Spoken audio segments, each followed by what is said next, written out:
Aide spéciale, chapitre 9. J'hésite avant d'entrer dans la salle d'éducation spéciale. C'est ma première visite.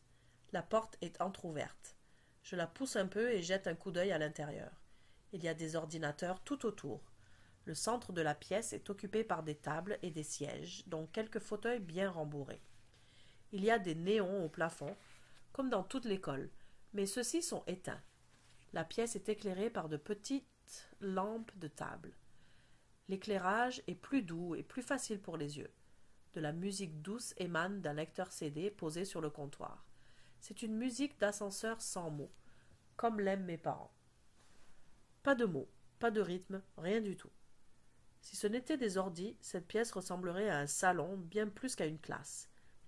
Elle est très invitante, comme si elle me souhaitait la bienvenue et voulait m'encourager à entrer. Mais devrais-je vraiment y aller? Devrais-je vraiment être ici? Excuse-moi. Je sursaute lorsqu'un gars, un grand, probablement en 12e année, me bouscule pour entrer dans la salle. Il est bientôt suivi d'un autre gars et de 2 filles. Bonjour, Édouard. Je me retourne. C'est Madame Manning, une éducatrice spécialisée. Je suis bien contente de te voir, s'exclame-t-elle. C'est une des personnes les plus joviales que j'ai jamais rencontrées. Elle est toujours de bonne humeur. On penserait que tous ses élèves à besoins spéciaux l'auraient épuisée, mais ce n'est pas le cas. Est-ce que tu vas entrer? Oui, bien sûr, dis-je en bégayant. Je la précède dans la salle. Où devrais-je m'asseoir?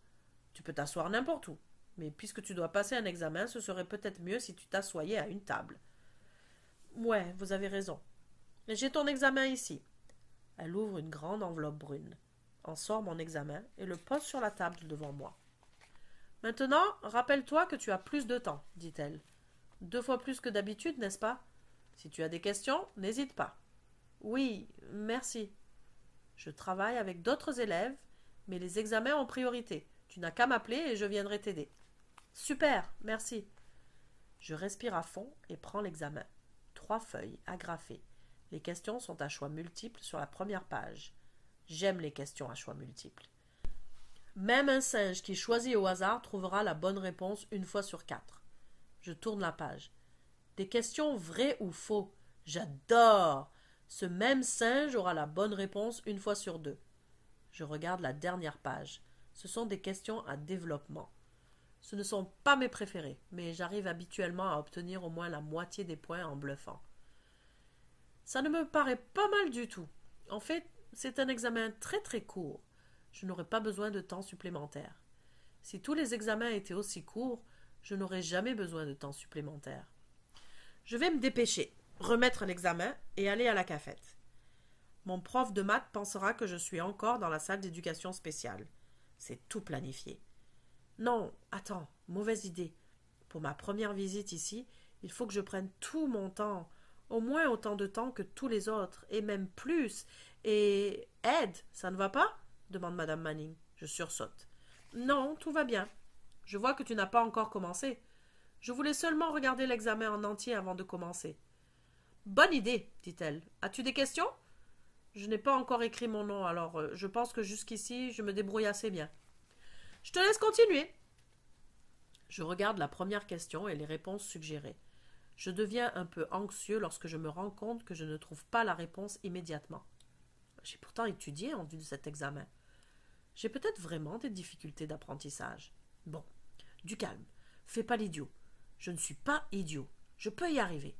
Il suffit de réfléchir, et j'ai tout le temps qu'il faut pour réfléchir. Et si je ne trouve toujours pas la réponse, je peux demander l'aide de Madame Manning. Elle ne me donnera pas la réponse, mais elle peut m'aider à la trouver. C'est pour ça qu'elle est là. C'est pour ça que je suis ici. J'inspire profondément et examine les réponses de nouveau. J'en élimine 3 rapidement. Les 2 autres pourraient être bonnes, mais l'une d'elles me semble meilleure que l'autre. Je l'encercle. Je me sens mieux. J'y arrive. Je termine l'examen assez rapidement. Il est suffisamment tôt pour que je puisse aller au cours de maths. Mais j'ai un autre plan. Pas seulement parce que je ne veux vraiment pas y aller, mais parce qu'il faut que j'aie vraiment l'air d'avoir besoin d'aide. C'est une des raisons pour lesquelles je me suis bien préparée pour cet examen. Je veux avoir de meilleures notes.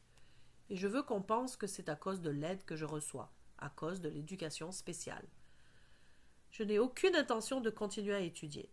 Ce que je veux vraiment, c'est me la couler douce. Je dois donc travailler dur maintenant afin de relaxer plus tard. Une fois que tout le monde sera convaincu que j'ai besoin d'aide, je pourrai revenir à mes vieilles habitudes. J'ai terminé l'examen et vérifié les réponses. Mais il me reste encore beaucoup de temps. Je regarde autour de moi. Il y a une dizaine d'élèves dans la salle. Je n'en connais aucun personnellement, mais je reconnais des visages. Certains me paraissent assez normaux. D'autres ont l'air d'avoir vraiment besoin d'aide. Je les imagine assez bien portant un casque protecteur. Moi, je n'ai pas besoin de casque, mais je veux tous les avantages de l'éducation spéciale. Maintenant, lorsque j'ai une note de 60, tout le monde pense que je suis un paresseux sans ambition. Dorénavant, avec la même note, je serai considéré comme un courageux guerrier qui tente de surmonter ses difficultés d'apprentissage. Que des avantages, aucun inconvénient. La porte s'ouvre et Elisabeth apparaît. J'en échappe presque mon crayon. Que fait-elle ici? Je ne veux surtout pas qu'elle pense que je suis en éducation spéciale. Elle ne voudrait plus jamais me parler, c'est sûr. Bonjour, Elisabeth, dit Madame Manning. Bonjour, Madame Manning. Désolée d'être en retard. J'ai dû passer prendre mon devoir en classe de sciences. Je me demande si vous pourriez m'aider à comprendre la partie qui concerne la génétique. C'est pour ça que je suis ici, pour t'aider. J'en ai le souffle coupé. C'est pour ça qu'Elisabeth est ici? Elle est en éducation spéciale? Personne ne contesterait qu'elle soit spéciale, mais le sens de spécial en ce qui la concerne serait plutôt synonyme de parfaite. Elle regarde dans ma direction et je baisse les yeux pour ne pas qu'elle se rende compte que je la regardais. Je ne veux pas nous embarrasser, ni elle ni moi. C'est incroyable. Dès qu'elle aura commencé à travailler, je sortirai discrètement. D'ici là, aussi bien relire mon examen, encore une fois. Je repasse les questions une par une pour m'assurer que je n'en ai pas oublié une ou fait une erreur en répondant. C'est vraiment pénible, mais je n'ai pas le choix. Tout me paraît bon. Je ne vais pas seulement obtenir la note de passage, je vais réussir brillamment. Il ne subsistera aucun doute que je puisse mieux réussir avec un peu d'aide. Voilà, je peux partir maintenant. J'ai passé suffisamment de temps dans cette salle. Je regarde du côté d'Elisabeth. Elle me tourne le dos et travaille encore à son devoir. Je me lève sans faire de bruit, en prenant soin de ne pas déranger les autres. Elisabeth surtout. Je marche à pas feutrés et remets mon examen à Madame Manning. « Tu as terminé ?» demande-t-elle. « Ouais, j'ai terminé, dis-je à voix basse. »« Bien. » Je jette un autre coup d'œil du côté d'Elisabeth. Elle est tout à fait concentrée et ne me remarque même pas. Je me dirige vers la porte. Je n'ai pas besoin d'aller au cours de maths. Je vais faire un détour par la cafette et... « Aide !» s'écrie Madame Manning. Je m'arrête pile, abasourdi. Je peux dire adieu à ma sortie silencieuse. Je me retourne. Tous les élèves me regardent, y compris Elisabeth. Madame Manning me fait signe de m'approcher. « Ton examen, dit-elle, tu ne l'as pas terminé ?»« Mais oui, je l'ai terminé. Je l'ai vérifié 3 fois. J'ai répondu à toutes les questions. »« Toutes les questions sur le devant de chaque page. »« Sur le devant ?» Elle me montre l'examen. Elle tourne lentement la première page. Sur le dos de la page, il y a d'autres questions que je n'avais pas vues. Je suis bouche bée. J'ai manqué une page? Elle tourne la deuxième page. Encore des questions que je n'ai pas vues. C'est pareil pour la troisième. Je n'ai fait que la moitié de l'examen. J'ai l'impression d'avoir reçu un coup de pied au ventre. Je ne peux pas le croire. Ça arrive, ne t'en fais pas. Mais je ne réussirai pas si je n'ai fait que la moitié de l'examen. Tu as encore le temps de faire le reste. Ça ira, ne t'en fais pas. Je prends l'examen et retourne m'asseoir. Hébété. Moi qui rêvais d'une brillante réussite, je ne peux espérer que la note de passage, comme d'habitude.